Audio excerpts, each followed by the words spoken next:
The Taiwan Strait does not announce its intentions. It simply tightens. At 4:38 a.m., a United States Navy EP-3E Ares, 2 signals intelligence aircraft, was holding a racetrack orbit at 22,000 feet over the central Taiwan Strait, positioned 11 nautical miles west of the median line that informally divided the waterway between the Chinese mainland coast and the island of Taiwan.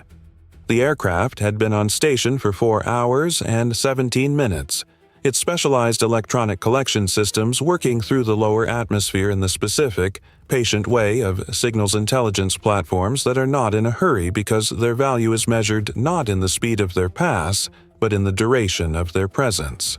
Every minute on station was another minute of data. Every additional sweep of the antenna arrays extended the electronic picture that analysts in the mission compartment were building of the People's Liberation Army Navy activity that had been concentrated in the northern strait since the previous afternoon. That activity had been significant. 14 surface vessels. 2 submarine transits detected on passive acoustic. A pattern of PLA Air Force radio traffic that the mission's signals intelligence operators had been correlating against previously cataloged signatures for the past 90 minutes, building a picture that suggested a coordinated operation. Not an exercise, not a routine patrol, but something that had been planned and that was in the process of executing. The aircraft commander, a naval flight officer who had flown 31 missions in this airframe over the past 2 years in this theater, had filed a routine position report at 4:30 a.m. The next scheduled report was 5 a.m. Between those 2 reports at 4:38 a.m., the electronic warfare specialist in the mission compartment made an observation that he transmitted to the flight deck with the measured precision of a professional who has learned not to editorialize under pressure. Flight deck, EW station. I have an active airborne radar emission, bearing 271, range approximately 80 nautical miles. Characterize as PLA Air Force Fire Control Band. Pulse repetition interval consistent with AESA mode.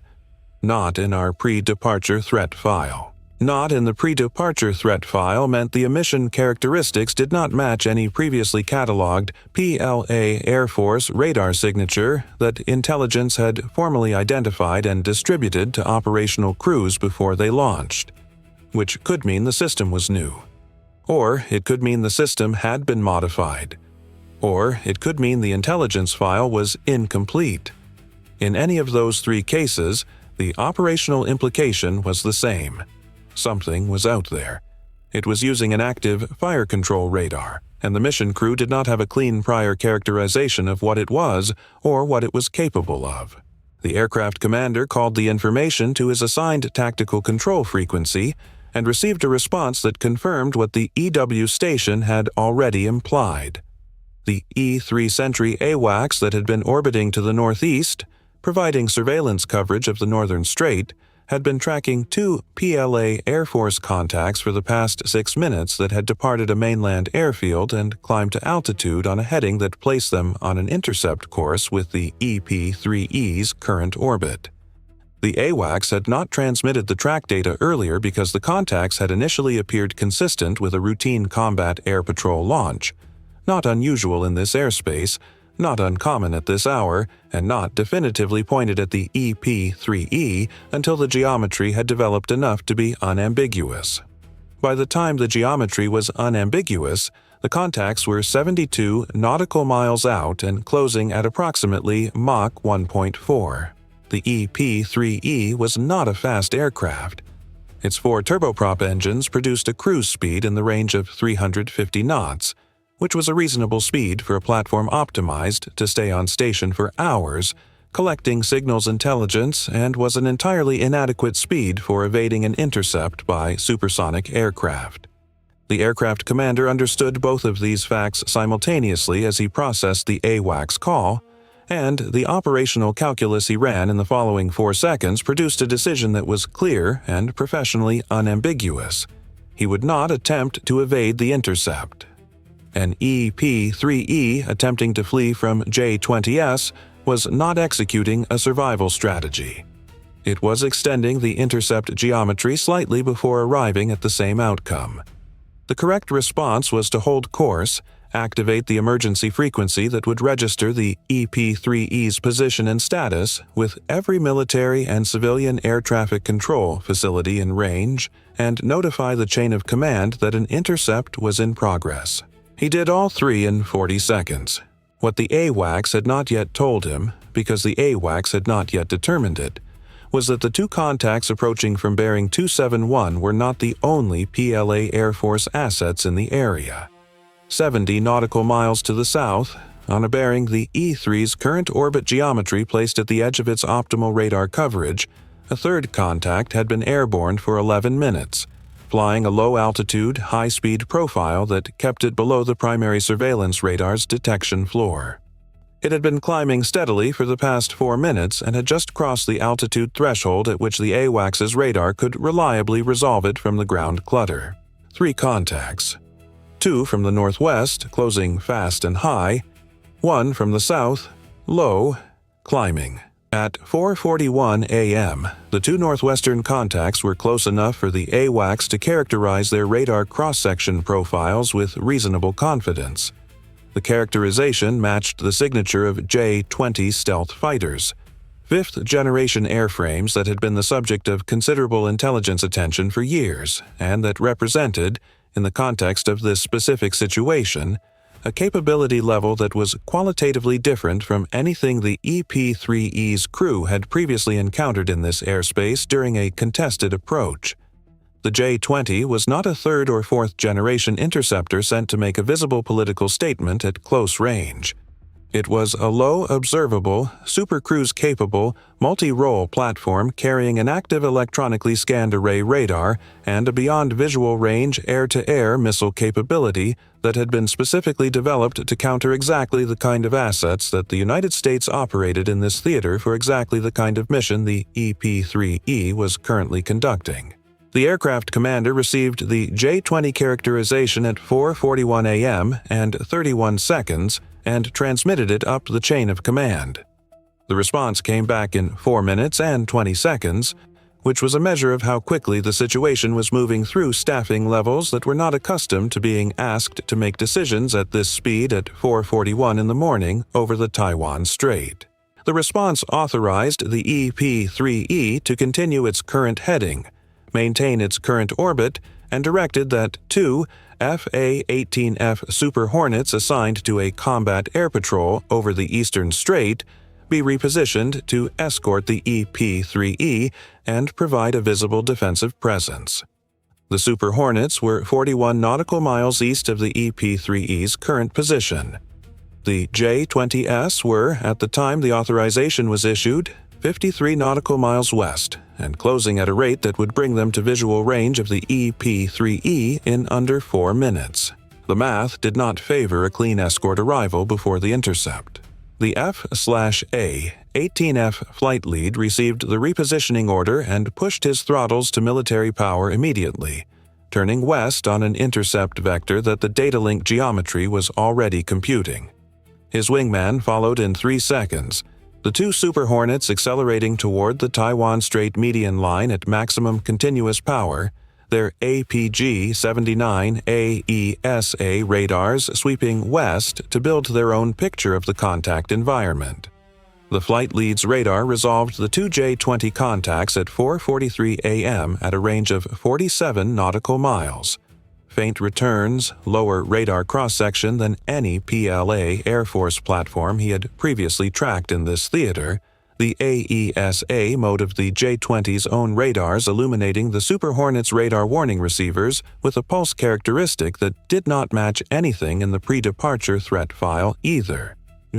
Both sides were, in the electromagnetic sense, looking at something they had not seen clearly before. The J-20s closed to 18 nautical miles from the EP-3E at 4:44 a.m. without any radio transmission on the international emergency frequency, without any standard intercept signal on the military guard channel, and without any adjustment to their flight profile that would have been consistent with a routine intercept designed to identify and escort an intruding aircraft. Standard intercept procedure, as codified in international aviation protocols, involved the intercepting aircraft positioning itself to the left of the intercepted aircraft, rocking its wings, and following a series of standardized signal sequences. The two J-20s were not executing any of those sequences. They were closing at speed in tactical spread formation on a bearing that was geometrically consistent with a weapons employment approach. At 4:44 a.m. and 40 seconds, the lead J-20 illuminated a targeting mode radar emission. The EP-3E's radar warning receivers activated simultaneously across 3 frequency bands.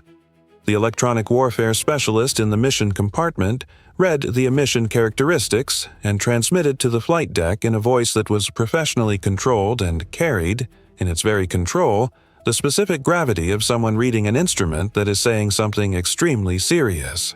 Flight deck, EW. Lead contact has active targeting mode, multiple band illumination. Assess as pre-employment lock. Recommend immediate evasive action. The aircraft commander's hands were already moving. He rolled the EP-3E into a descending right turn, pushing the throttles forward, activating the aircraft's electronic countermeasures suite, and simultaneously transmitting on the international emergency frequency. The turn was not going to outrun the J-20s. It was going to deny them a stabilized firing solution for the minimum time necessary for the situation to develop in a different direction. That different direction arrived 31 seconds later when the lead F/A-18F, now at 22 nautical miles from the EP-3E and closing, acquired both J-20 contacts on its AESA radar in targeting mode and transmitted a radar lock warning tone that activated in the J-20 crew's cockpits simultaneously. One radar warning tone in a PLA Air Force cockpit at 4:45 a.m. over the Taiwan Strait, generated by an American F/A-18F. That the J-20 crews had presumably known was somewhere in the area but had perhaps not expected to be at 22 nautical miles and already in targeting mode. The electronic environment over the Taiwan Strait at 4:45 a.m. was, in the specific technical sense, a fully bilateral lethal engagement geometry.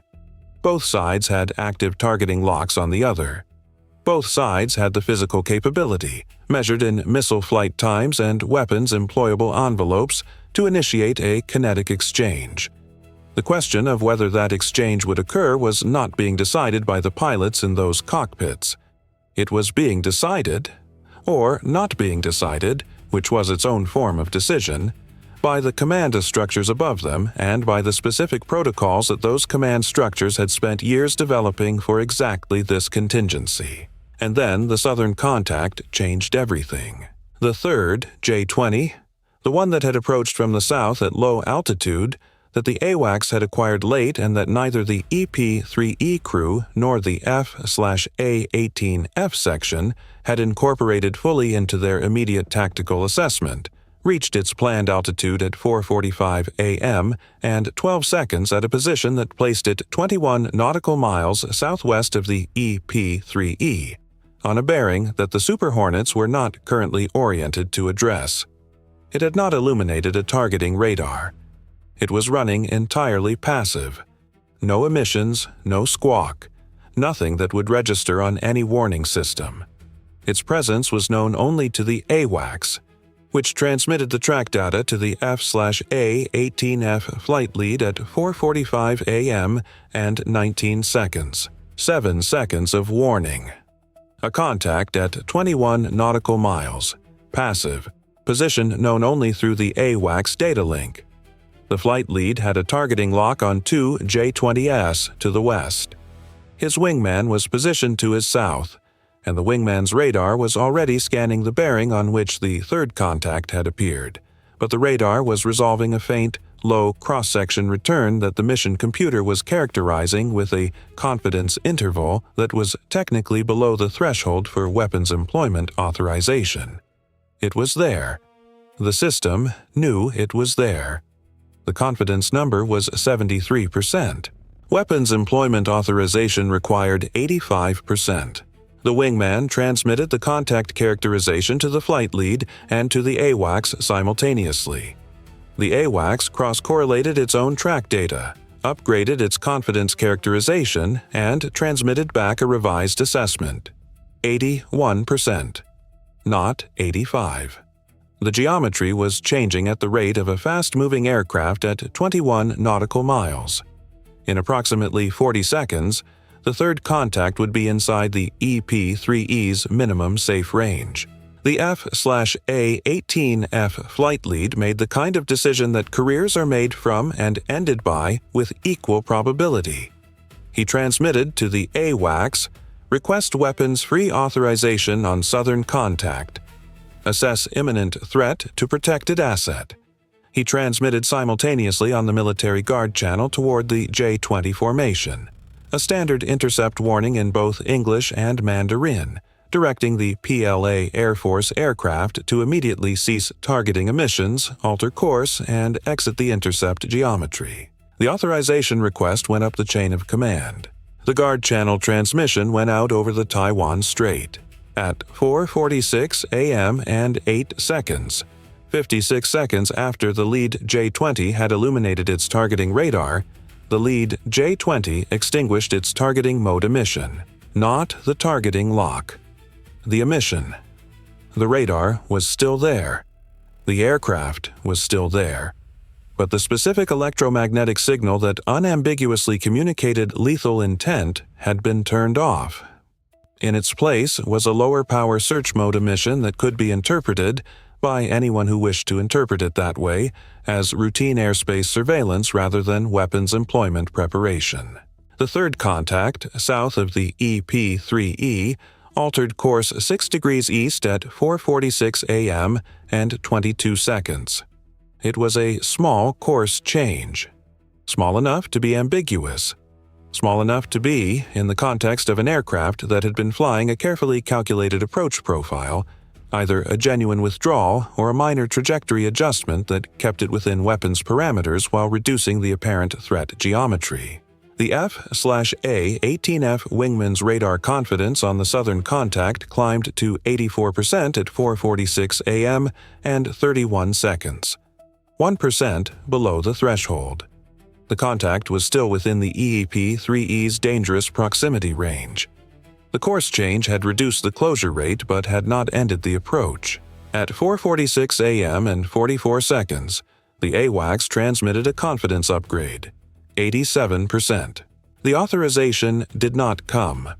What came instead, at 4:47 a.m., was a transmission from the chain of command directing the F/A-18F section to hold its current posture, maintain targeting locks on the northwestern J-20s, and continue broadcasting guard channel warnings.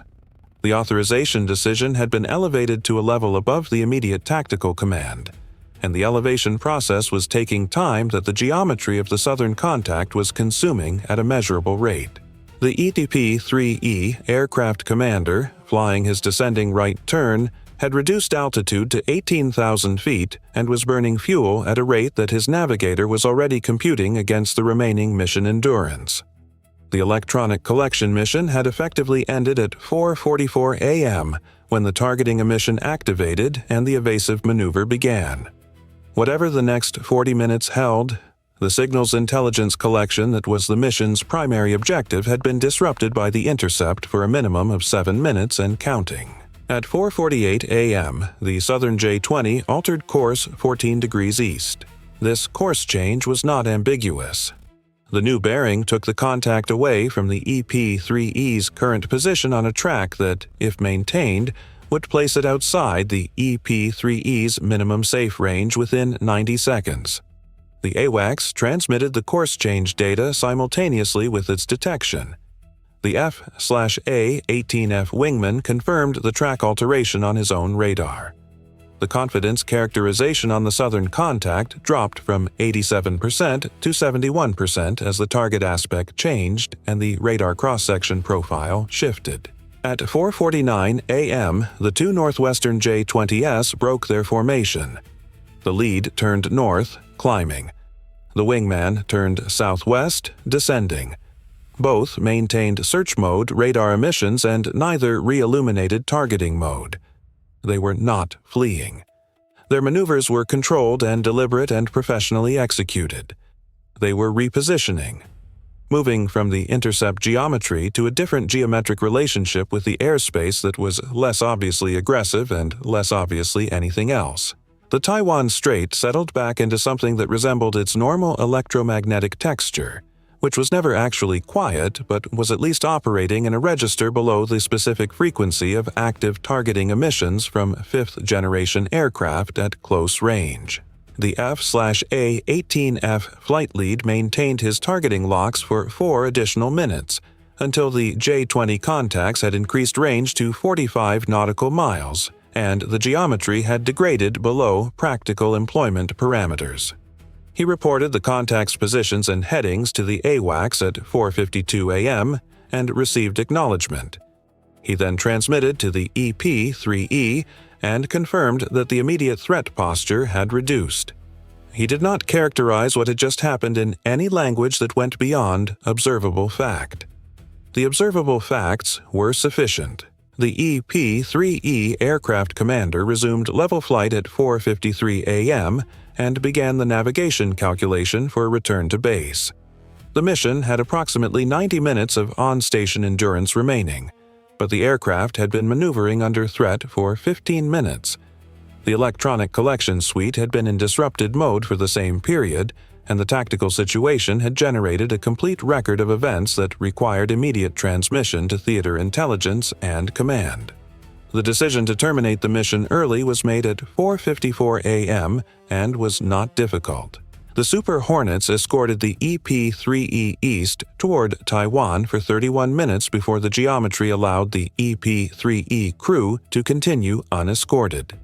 The F/A-18F section held their position in the Central Strait for an additional 18 minutes, conducting radar surveillance of the western airspace and transmitting track updates to the AWACS before returning to their carrier. The accounting of the engagement was conducted in the after-action report with the same clinical precision that characterized the engagement itself. Total duration of active targeting emission from the lead J-20 66 seconds. Total duration of threat posture by the southern contact 3 minutes and 44 seconds. Total duration of active bilateral targeting lock geometry approximately 45 seconds. EP-3E mission effectiveness loss estimated 42% of planned collection objectives not achieved due to forced orbit disruption and early termination. Intelligence collection value of the 7 minutes of collection conducted during the approach and intercept phase assessed as high specifically regarding the J-20's AESA radar emission characteristics in targeting mode, which had not been previously captured in an operational environment at this range and aspect angle. The intercept had disrupted the collection mission. It had also inadvertently provided a collection opportunity that the pre-mission intelligence file had not contained. The EP-3E electronic warfare specialist had captured 66 seconds of J-20 targeting mode emission data at close range.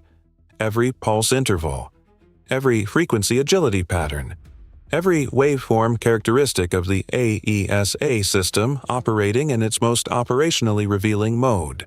It was the most complete technical characterization of that radar system's active targeting mode that American signals intelligence had yet obtained, captured because the J-20 crew had illuminated it at close range in an attempt to demonstrate a capability that they had instead demonstrated to the collection platform specifically designed to record it. The aircraft commander noted this in his debrief without any editorial characterization. He stated it as a fact and left the implications for the analysts. He had been awake for 19 hours when the debrief concluded. He walked out of the intelligence compartment into the pre-dawn light of a Taiwan airfield and stood for a moment in the warm air that smelled of jet fuel and damp concrete and the particular dry season quality of air at this latitude in this season. He did not look at the sky for long. He had seen enough of it for one morning. The Taiwan Strait at 5:30 a.m. was running the same long swell it always ran, gray-green under an overcast that had moved in from the northeast while the engagement was happening. The J-20s were somewhere behind that overcast, on a return vector to their mainland base, carrying in their digital mission recorders the documentation of an intercept that had achieved everything it was designed to achieve and nothing it was designed to achieve, simultaneously, depending on which side's objectives you were measuring against. The median line was where it had been at 4:38 a.m. The EP-3E had crossed back east of it. The J-20s had never crossed west of it. The line itself, which had no legal standing in international aviation law and no physical manifestation in the water below it, and no enforcement mechanism beyond the operational postures of the forces that recognized it, was exactly where it had always been. That is the nature of lines that matter. They are held not by the geography that contains them, but by the accumulated decisions of the people who return to them, mission after mission, at 4:38 in the morning, when the radar picture changes and the professional training activates and the work begins again. The collection continues. That is, in the end, the answer to everything they sent against it.